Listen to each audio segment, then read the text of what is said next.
नमस्कार, स्वागत, अभिनंदन है आप सभी का आपके अपने YouTube channel Kedarnath classes Uttarakhand में।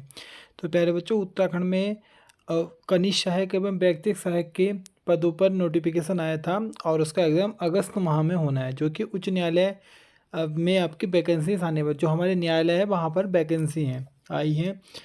तो कई बार बच्चों के मैसेज आ रहे थे कई दिनों से और मैं अभी उनको रिप्लाई नहीं दे पा रहा था कि सर इसमें टाइपिंग किस तरीके से होगी, किस फॉन्ट में होगी और शॉर्ट हैंड जो होनी है हमारी स्टेनो उसमें कितनी गलतियां माप रहेंगी, क्या रहेगा। तो सारी प्रोसेस इसमें दे रखी थी। तो उसमें बच्चों ने पूछ रखा था कि क्या क्या प्रोसेस होने वाली है इसमें, मतलब क्या क्या रूल्स है, क्योंकि आयोग ने जो नोटिफिकेशन निकाला है उसमें कुछ भी क्लियर नहीं किया है। तो ये मैं आपके लिए लाया हूँ जो आयोग का ही ऑफिशियल अब जो पीडीएफ है, आयोग ने जो ऑफिशियल डाटा अपलोड कर रखा है अपनी साइट पे और इसमें टाइपिंग और स्टेनो के रूल्स को दे रखा है। तो उसी पे आज मैं चर्चा करने वाला हूँ। सारे जो भी आपके डाउट है वो सभी यहाँ पर क्लियर हो जाएंगे। अगर आप इस भर्ती की तैयारी करना चाहते हैं तो हमारे चैनल को सब्सक्राइब करिएगा, क्योंकि जल्दी यहाँ पर हम क्लासेस स्टार्ट करने वाले हैं।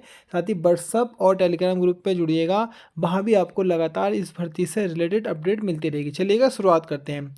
तो अधीनस्थ उत्तराखंड अधीनस्थ सेवाचयन आयोग में समय समय पर आयोजित की जाने वाली टंकन परीक्षा हेतु आयोग द्वारा आयोग का टंकण सॉफ्टवेयर तैयार किया गया है। आयोग में आयोजित की जाने वाली टंकण परीक्षाओं में इसी सॉफ्टवेयर का उपयोग किया जाएगा।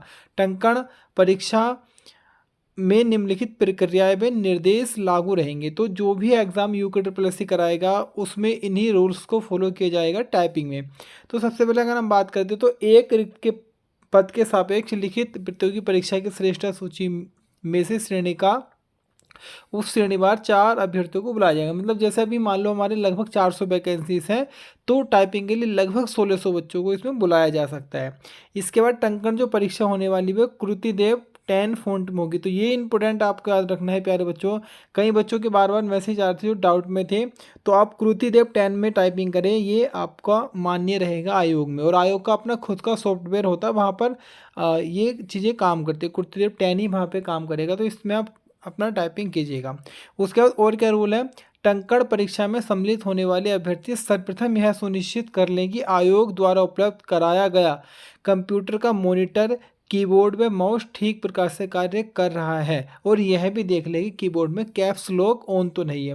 तो आप जब टाइपिंग वहाँ पे करेंगे तो आपको ये चीज़ें ध्यान में रखनी है कि जो आपका मॉनिटर है, कीबोर्ड है, माउस है, वो अच्छी तरीके से कार्य कर रहा है और साथ ही साथ जो आपका कीबोर्ड है वहाँ पर कैप्स लॉक की ऑन तो नहीं है।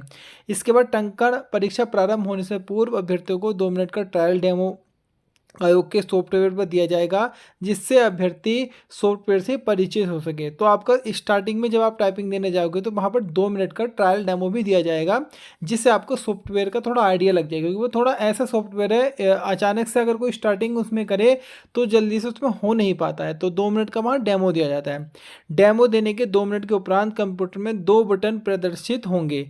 नंबर 1 ट्राई डेमो अगेन और दूसरा होगा सबमिट। अगर आपको फिर से दोबारा डेमो करनी है तो आप ट्राई डेमो पर कर सकते हैं, और अगर आप अपने जो डेमो से संतुष्ट हैं तो आप सबमिट कर सकते हैं।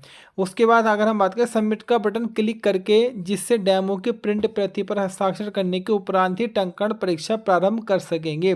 जो हमने डेमो दिया है उसका प्रिंट आउट मिलेगा और उस पर आपके सिग्नेचर होंगे। उसके बाद ही आप मेन टाइपिंग में भाग ले सकेंगे। कंप्यूटर स्क्रीन के बाईं ओर जैसे विषय वस्तु होंगी वैसे ही दाईं ओर अभ्यर्थी द्वारा टंकित की जाने हैं। जो शब्द लिखे जाएंगे वे शब्द बाईं ओर की विषय वस्तु में हाईलाइट होते जाएंगे, जिससे अभ्यर्थियों को स्पष्ट होगा कि वह कहाँ तक टंकण कार्य कर चुका है। तो देखिए किस प्रकार से होता है, मतलब जैसे हमारा ये कंप्यूटर का स्क्रीन होती है तो इसमें ये 2 पार्टों में बटा होता है। इस वाले पार्ट में जो भी हमको टाइप करना है वो लिखा होता है, जैसे कुछ भी आपका पूरा एक पैराग्राफ होगा और जो हम टाइप करेंगे वो यहाँ पर आपका टाइप होता रहेगा। इधर क्या होगा, जैसे सारे वर्ड होंगे, जिस वर्ड को हम लिखते हुए होंगे वो वर्ड क्या होगा आपका हाईलाइट हो जाएगा, जैसे ब्लैक कलर से वो हाईलाइट होता रहेगा, जिससे हमको पता लगता रहे कि हमें क्या टाइप करना है।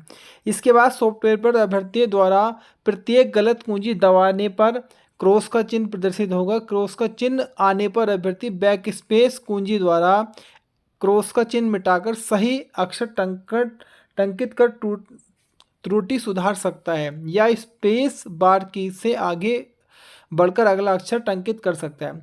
तो देखिएगा, मान लो जैसे कोई वर्ड आ गया, ऐसे समझो कि ये श्रम वर्ड आया, ठीक है ना, और श्रम वर्ड आया है और हमने क्या किया, श्रेय को गलत लिख दिया, तो वहाँ पे क्या होगा, टाइप ही नहीं होगा, ये इस तरीके से क्रॉस आना स्टार्ट हो जाएगा, टाइप ही नहीं हो पाएगा जब तक आप इनको बैक स्पेस करके इसको श्रेय को सही ना लिखें।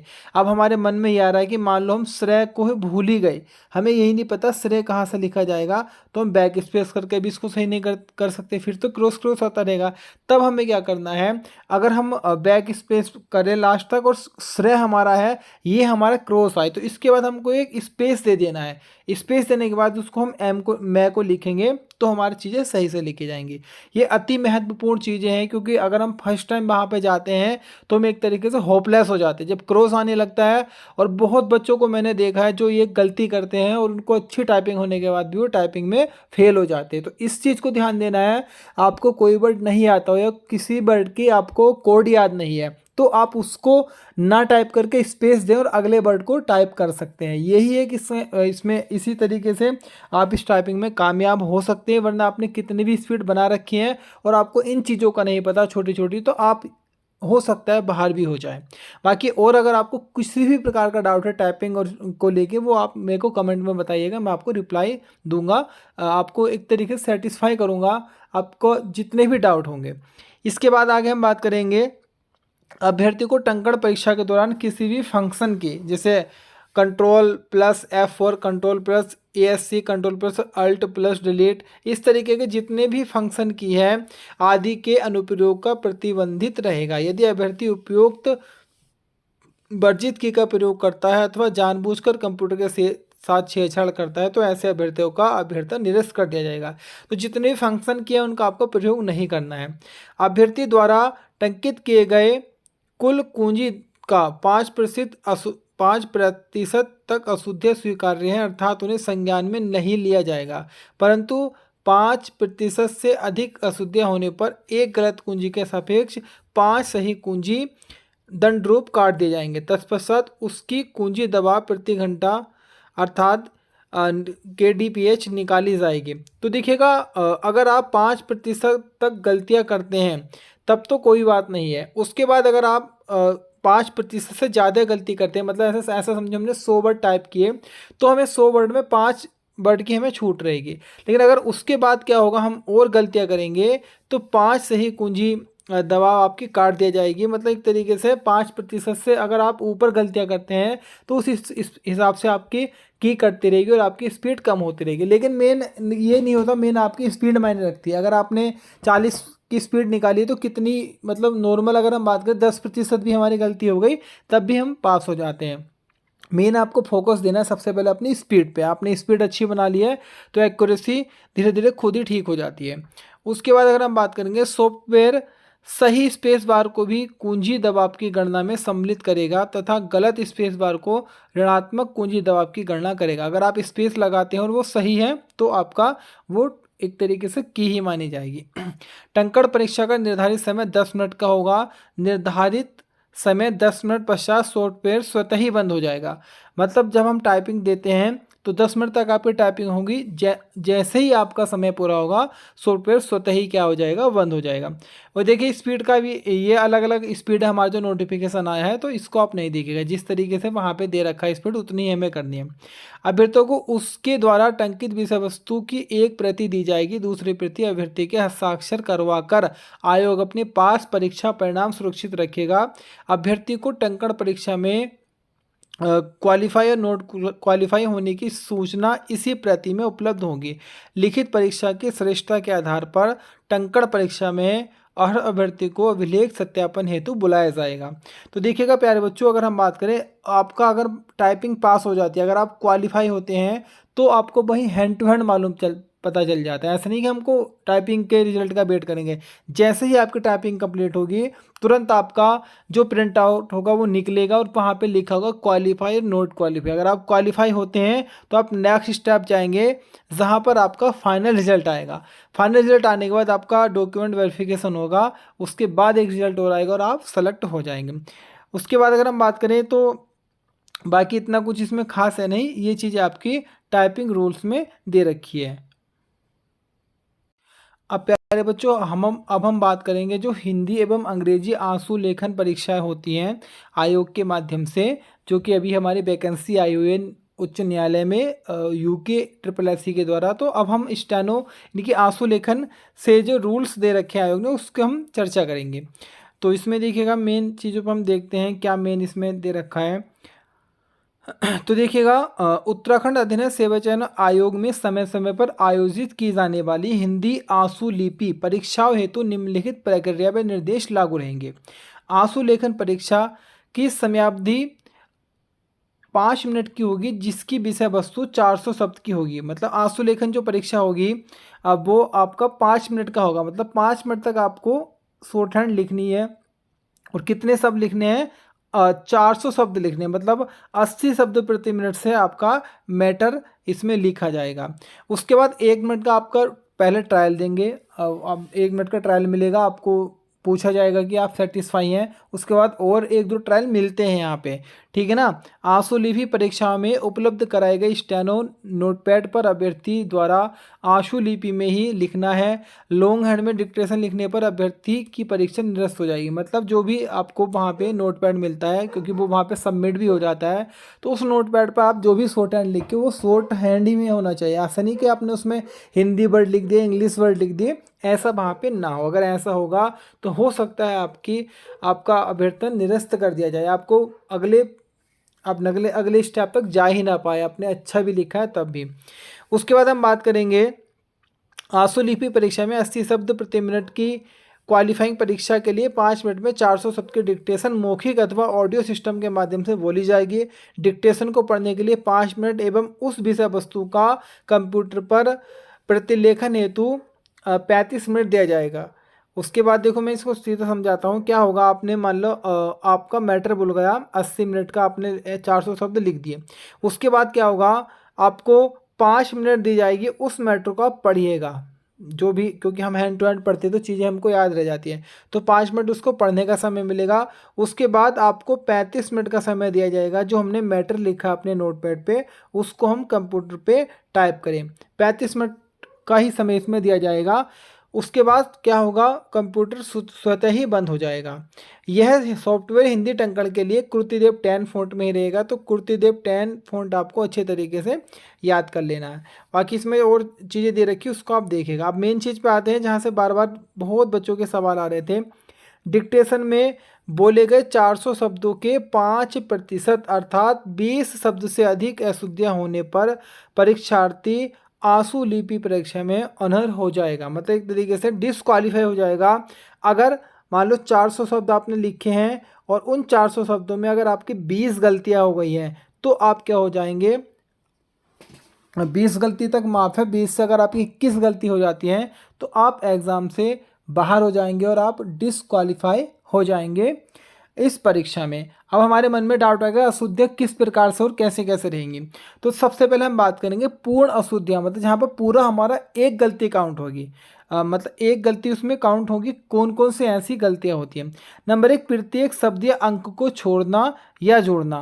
मतलब ऐसा समझो, अगर शब्द में राम आया, कोई शब्द राम है और आपने उसको पूरे को ही स्किप कर दिया या आपने लिखा ही नहीं, राम श्याम और जैसे मोहन सोहन, तो ये क्या होगा प्यारे बच्चों, आपकी एक गलती में काउंट होगा। या कोई अंक हुआ, मान लो कोई अंक है, आपने अंक छोड़ दिया, या कई बार हमने चीज़ों को जोड़ दिया, मतलब वहाँ पर जो चीज़ थी नहीं, मतलब राम शब्द था नहीं लेकिन हमने खुद से राम शब्द जोड़ दिया, या कोई वहाँ पे अंक था नहीं हमने खुद से जोड़ दिया, तो आपकी एक गलती काउंट होगी।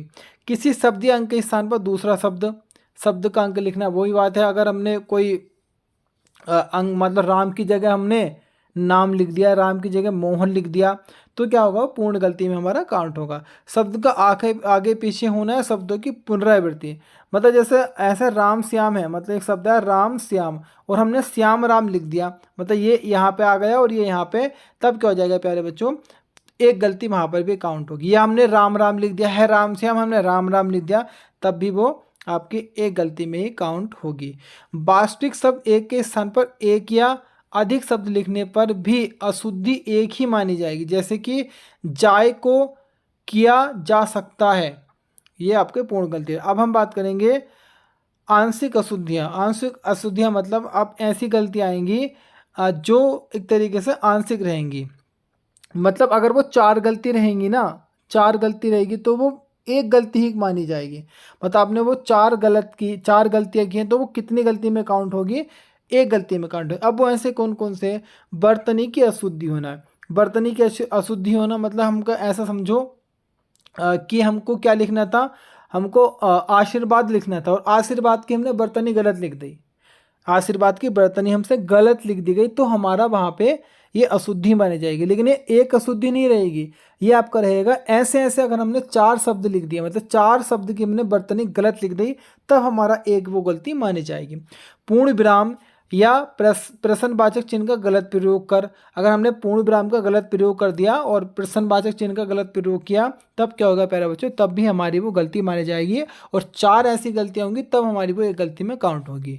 बिंदु वाले शब्दों में बिंदु न लगाने पर या बिंदी का गलत प्रयोग पर भी ये गलती हो जाएगी। मतलब ऐसा समझो जैसे कोई शब्द आया, मतलब अंश शब्द हुआ, ठीक है ना? अंश कोई मान लो शब्द हुआ हमारा एक तरीके से, तो यहाँ पे जो हमारा ये बिंदी होती है, अगर हमने ये यहाँ पे इसको मिस कर दिया, इसको इसकी जगह यहाँ पे लगा दिया, तो हमारी गलती रहेगी। लेकिन कितनी रहेगी? वही ऐसी ऐसी 4 गलती होंगी तब एक गलती हमारी काउंट होगी। तो इस तरीके से पूर्ण गलतियाँ प्लस आंशिक गलतियाँ होंगी काउंट, और उसके बाद फिर आपका पूरा निकाला जाएगा। अगर 20 से आप एक्स्ट्रा जाते हैं तो क्या होगा प्यारे बच्चों? आप एग्ज़ाम में बाहर हो जाएंगे। तो ये आपकी इंग्लिश के बारे में दे रखा है, इसको आप पढ़ सकते हैं। और मैंने पूरी जानकारी दी आपको। क्लर्क और स्टेनो में जो भी रूल्स हैं आपके UKSSC के, सब कुछ मैंने बताया है। बाकी आपका कोई भी डाउट हो तो मेरे को कमेंट कीजिएगा, साथ ही साथ चैनल को सब्सक्राइब कीजिएगा, क्योंकि ऐसी ही महत्वपूर्ण जानकारी मैं आपके लिए लेकर आता हूँ। साथ ही साथ हमारे टेलीग्राम व्हाट्सएप ग्रुप से जुड़िएगा, वहाँ पर हम प्रैक्टिस सेट और क्लासेस को स्टार्ट कराने वाले हैं। आज के लिए इतना ही, मिलूंगा कल फिर एक नवीनतम वीडियो के साथ। फिलहाल के लिए धन्यवाद।